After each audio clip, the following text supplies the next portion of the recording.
Salut tout le monde, bienvenue à motoneige.tv. On est toujours chez ADM Sport avec Juno, notre directeur du perfectionnement. Mais qu'est-ce que ça mange en hiver, ça? Ben, en fait, en gros, c'est que je m'occupe que toutes les personnes dans l'entreprise connaissent les produits. Tu connais de quoi tu parles? Oui. Et là, on a un produit quand même très très cool, un produit québécois. Oui.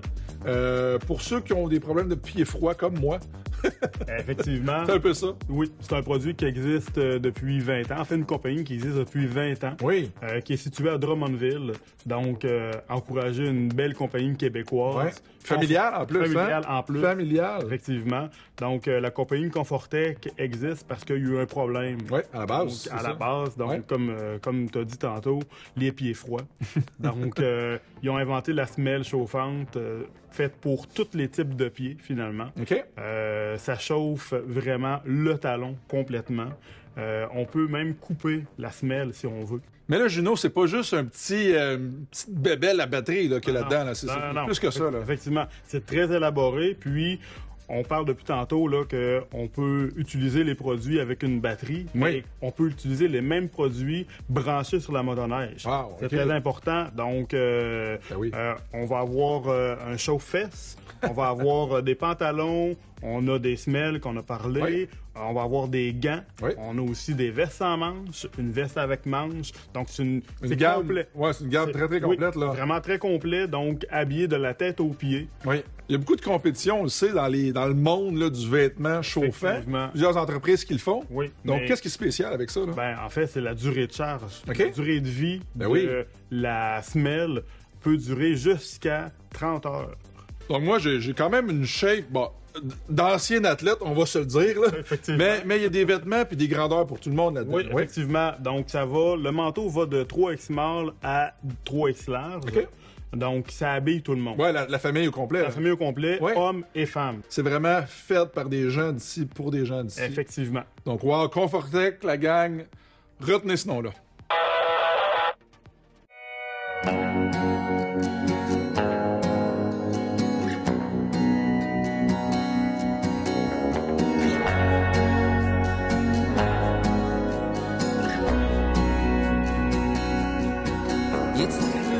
J'ai pris le sentier 355 ce matin, direction Haute-Mauricie. Je suis avec les propriétaires de la pourvoirie du lac du Moulin, Karine et Danny. Bonjour! Allô, allô, ça va bien?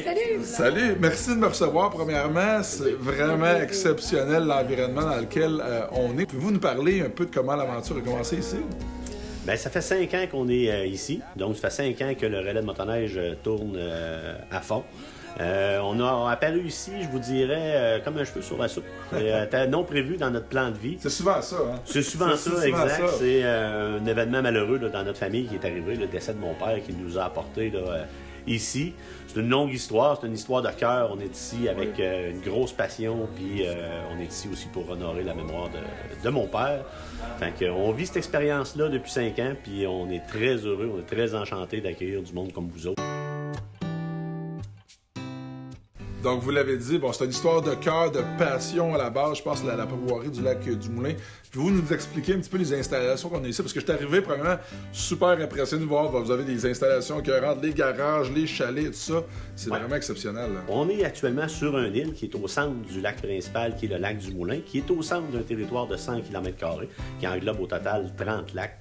Donc, on est relié par un petit sentier local là, sur le sentier provincial là, qui est la 73, via la 355 par où tu es arrivé. Oui. Donc, ici, bien, sur l'île, on a 11 chalets au total en location, autant l'été que l'hiver. Et ici, bien, il y a l'auberge principale là, où on va prendre les repas.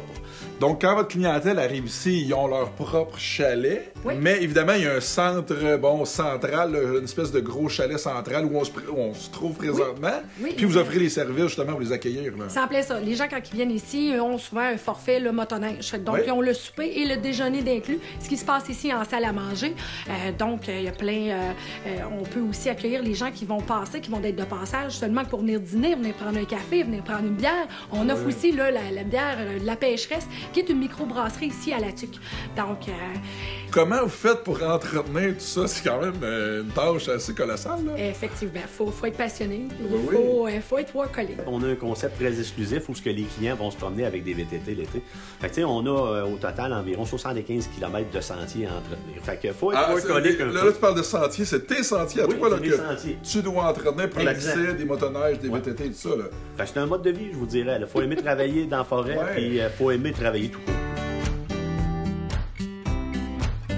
Vous avez un grand territoire quand même, 100 km², tu l'as dit, Danny.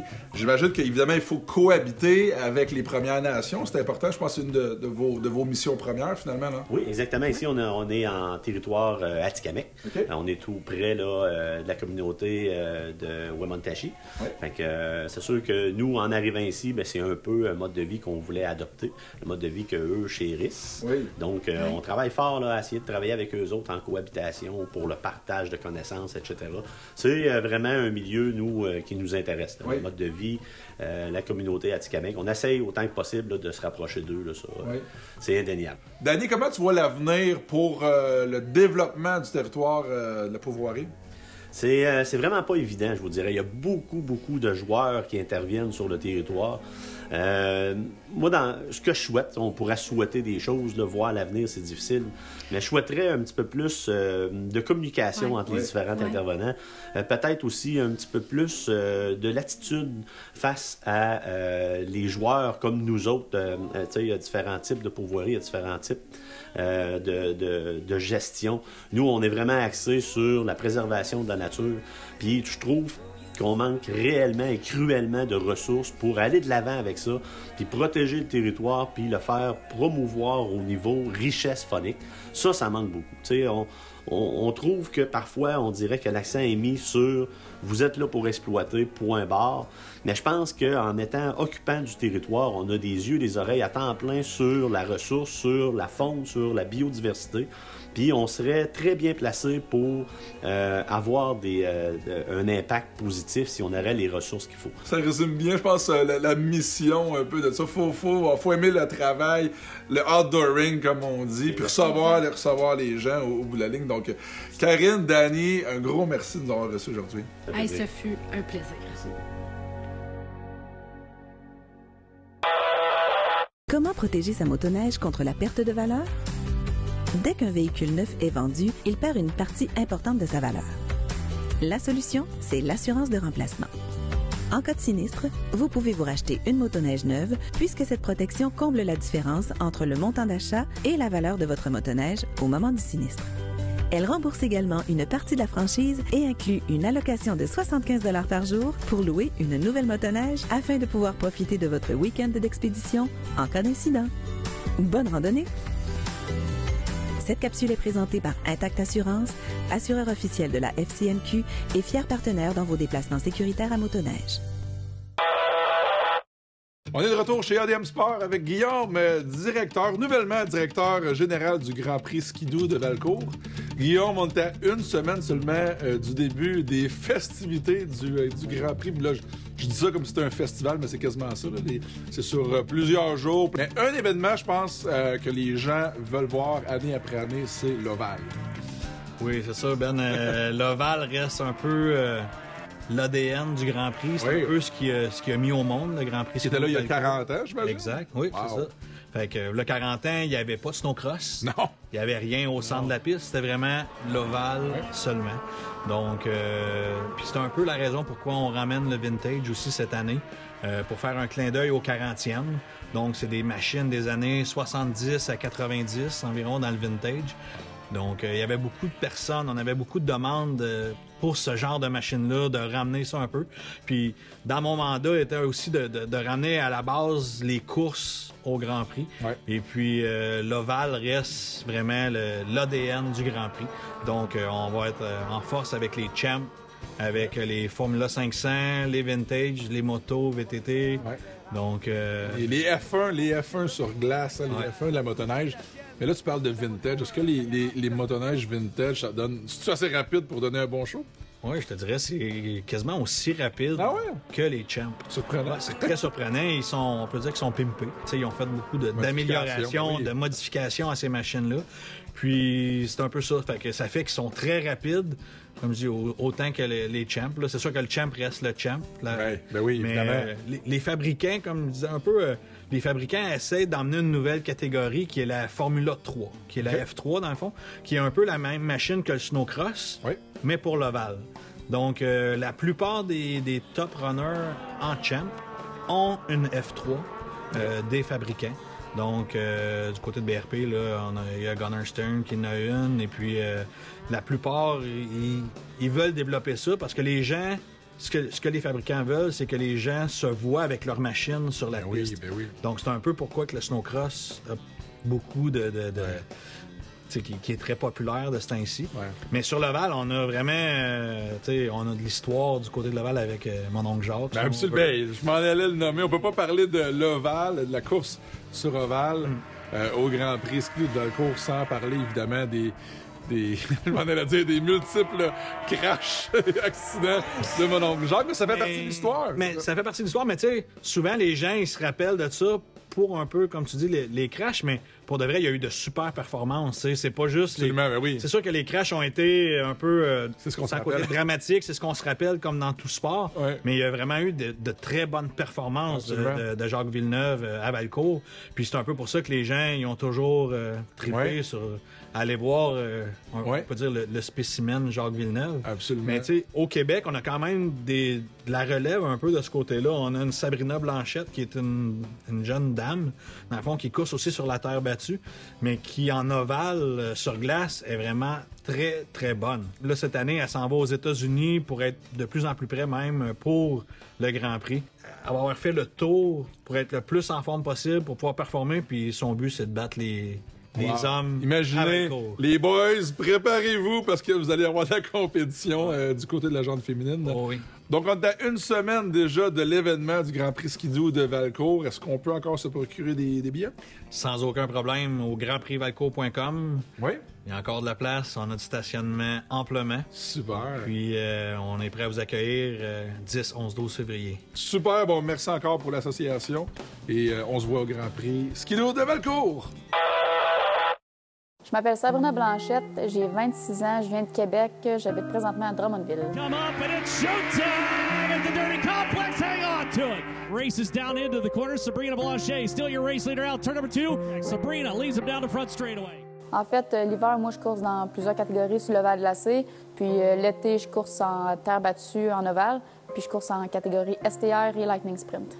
Une autre pilote à surveiller, la pilote de Québec, la numéro 79 de Sabrina Blanchette. On vous le rappelle, première femme à avoir remporté un top 10 au championnat du monde de Eagle River. En fait, ça, c'est un surnom, dans le fond, que j'ai eu durant l'été à l'autodrome de Drummond. Quand j'avais une victoire, ils m'ont appelé Supergirl. Fait que, en fait, ça a resté. Puis maintenant, là, hiver comme été, c'est rendu mon surnom. J'ai commencé à l'âge de 7 ans avec mon grand-père Gaston Ferland. Puis ensuite, il m'a présenté à Georges Chanson, le propriétaire d'équipe présentement. Puis j'ai grimpé toutes les catégories avec lui, autant en 120 cc, les petites classes pour enfants à 6-7 ans, qu'en Pro Champ présentement. On a grimpé toutes les catégories avec Georges. C'est un 440. Ça allait autour de 130-135 HP. Donc, c'est quand même assez rapide. Ça pogne autour de 100 000 à l'heure facilement. Tout ce qui est steering, dans le fond, c'est pareil comme une motoneige de trail. Le throttle est à droite, puis le break est à gauche. C'est juste que le steering n'est pas droit. En fait, il est fait en conséquence qu'on vire tout le temps à gauche, nous. Donc, c'est un steering un petit peu particulier. Dans le fond, il y a des studs à grandeur. Si on regarde ici en dessous, là, c'est piné. Il y a à peu près 300 à 350 pins en dessous. Parce qu'on court sur la glace, fait qu'il faut que ça agrippe, en fait, là. Ben, c'est sûr qu'on va chercher l'adrénaline pure. C'est des skidoo assez rapides. J'aime la compétition, donc c'est vraiment ça qu'on va chercher. En fait, on arrive là, du championnat à Eagle River. Je pouvais pas avoir un meilleur week-end que ça. On a fait 5 finales durant notre week-end, puis on a remporté 4 finales sur 5. Puis l'autre, on a fini 2e. Fait que pour moi, c'était pas mal un week-end de rêve. Même les qualifications, on a tout le temps été dans le top 2. Écoute, je m'attendais pas, premièrement, à gagner le championnat du monde. Juste se qualifier parmi les 10 meilleurs pilotes, c'était déjà un exploit pour moi. Puis aller gagner ça, écoute, c'était juste wow, là. J'étais la seule fille à participer sur 12 pilotes. On était le seul bombardier sur la track. J'ai été la première femme à gagner cette catégorie-là. History is made as the first female winner of the World Championship here in Eagle River. Sabrina Blanchette is victorious. Bien, je pense que ça peut juste nous apporter du positif en espérant qu'on aille chercher des commanditaires, des nouveaux commanditaires en fait, puis qui peut nous aider à poursuivre dans le fond notre passion.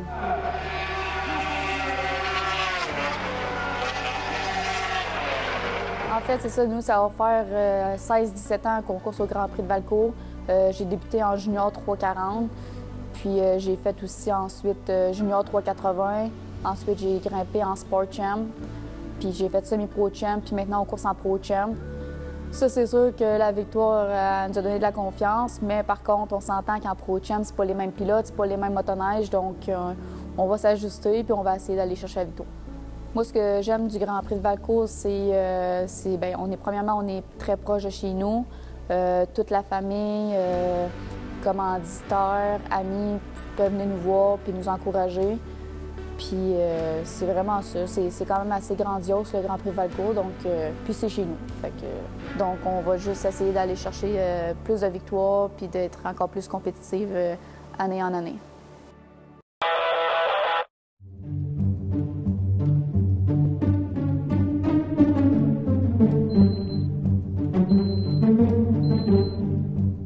Le 13 janvier 2023, je m'apprête à quitter pour un événement super important. Important aussi pour les motoneigistes et les futurs enthousiastes du sport motorisé.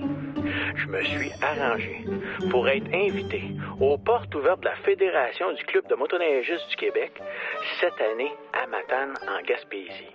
Un dernier petit post mon groupe, un câlin à ma femme, je pars à l'aventure, Matane, here I come. De Saint-Hyacinthe à Matane, c'est 6 heures de route. J'ai pas mal de temps pour me préparer pour mon enquête. J'espère qu'ils vont être fins. Les membres des triples de motoneige sont super curieux d'avoir des réponses concernant le fonctionnement de la fédération. Comment les 33 000 km de sentiers sont gérés au Québec? Ma mission? M'infiltrer. Trouver des sources, les amadouer. Je vais vous ramener les vraies informations.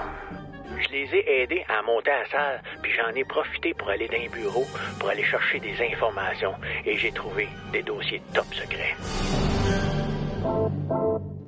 Michel, c'était ma première victime de la fédération. Je veux savoir, c'est quoi ton rôle au niveau de ton travail à la fédération?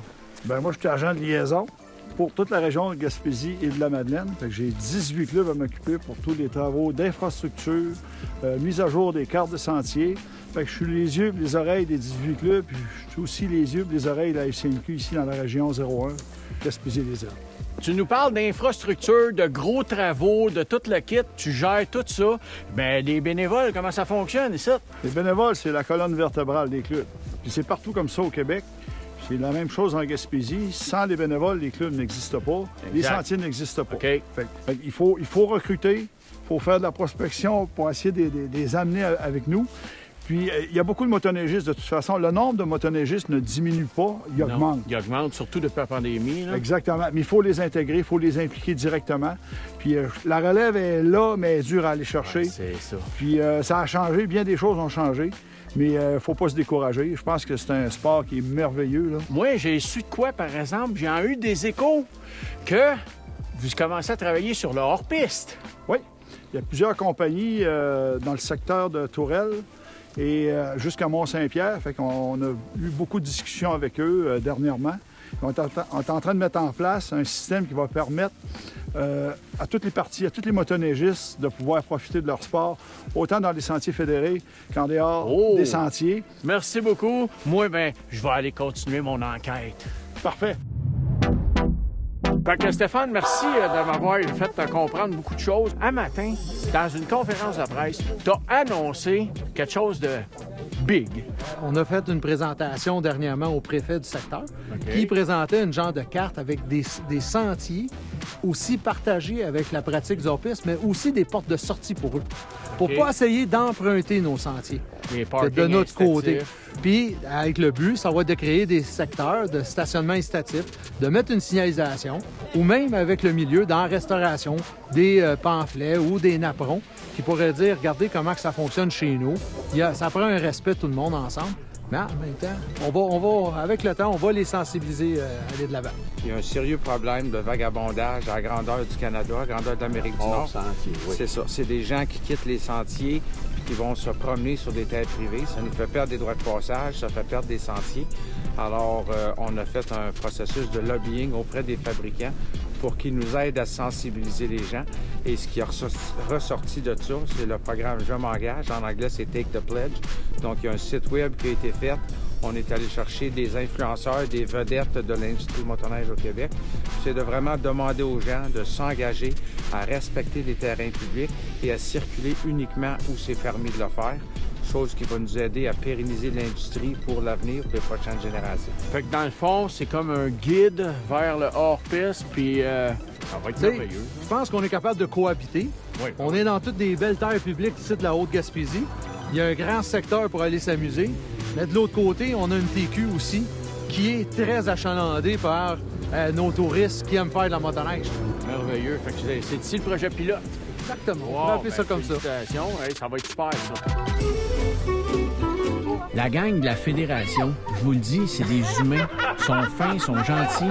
C'est vraiment des personnes magnifiques. Et les portes ouvertes m'ont donné beaucoup d'informations sur le futur de la motoneige au Québec.